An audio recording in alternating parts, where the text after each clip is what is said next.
তা নিয়ে ক্ষুব্ধ কলকাতা হাইকোর্টের বিচারপতি তীর্থঙ্কর ঘোষ। অর্ণব আমার সঙ্গে রয়েছে। অর্ণব আরো ভালো বলতে পারবেন। অর্ণব, দেখো, অনেক ঝড় ঝাপটার পর কল্যাণীতে এইমস হয়েছে, কিন্তু সেই এইমসের পরিকাঠামোয় একাধিক ত্রুটি থাকার কারণে বিচারপতি তীর্থঙ্কর ঘোষ তীব্র অসন্তোষ ব্যক্ত করেন। আজ নাবালিকা নির্যাতিতা জয়নগরের তাঁর ময়নাতদন্তের নির্দেশ পুলিশের পাশাপাশি পরিবারও চেয়েছিল কেন্দ্রীয় হাসপাতালে, সেই নির্দেশ দেয়। কিন্তু কেন্দ্রীয় হাসপাতাল Kalyani all India institute of medical science, সেখানে পরিকাঠামো সম্পূর্ণ থাকবে না, একটা অ্যানাটমি সেকশনে ঘর থাকবে না, তার জন্য প্রান্তিক কল্যাণী জেএনএম হাসপাতালের সাহায্য নিতে হবে, এমনটা কেন হবে?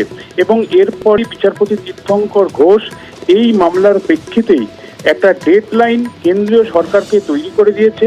31শে ডিসেম্বর 2025-এর মধ্যে কল্যাণী এইমসের পরিকাঠামোগত ভাবে তাদের স্বয়ং সম্পূর্ণ হতে হবে। এই ধরনের ময়নাতদন্তের কাজও যাতে সেখানে করা যায় সেটাও সম্পূর্ণ করতে হবে। এবং বিচারপতি প্রশ্ন তোলেন যে এইমসের মতো একটি হাসপাতাল যেখানে ময়নাতদন্ত করার মতো পরিকাঠামো থাকবে না, এটা কিভাবে সম্ভব? এখানে এইমস তৈরি করা হয়েছে মানুষের চিকিৎসার জন্য, আর মানুষ দক্ষিণ ভারতে যাবে, ভেলোরে যাবে। তাহলে এই ধরনের কেন্দ্রীয় হাসপাতাল তৈরি করে লাভ কি? অপারেশন থিয়েটার আছে, নেই। কটা অপারেশন হয়েছে? ঠিক যথার্থ উত্তর পেলেন না বিচারপতি। শেষ 5 বছর ধরে সেখানে অনেকেই পড়াশোনা করছেন, অর্থাৎ ডাক্তারি পড়ুয়া রয়েছেন, এবং যারা এমবিবিএস পাশ করে বেরোবে ওই হাসপাতাল থেকে, তারা তো কোনো ময়নাতদন্তের সুযোগ সুবিধা ছাড়াই অভিজ্ঞতা অর্জন না করেই বেরোবে। তাহলে দিল্লির মতো অন্তত এইমস না হোক, ঋষিকেশ যেখানে এইমস পরিকাঠামো তৈরি হয়ে গেছে, সেই রকম পরিকাঠামো কেন আমাদের রাজ্যে কল্যাণীতে হবে না?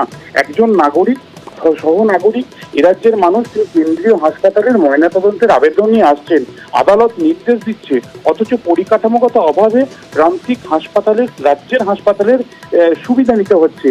এটা চলতে পারে না। এরপরই কেন্দ্রীয় স্বাস্থ্য সচিবকে নির্দেশ বিচারপতি তীর্থঙ্কর ঘোষের 31শে ডিসেম্বর 2025-এর মধ্যে এই পরিকাঠামোগত সমস্ত খামতি পূরণ করতে হবে। ঠিকই। অর্ণব, সঙ্গে থাকো। আরো একটি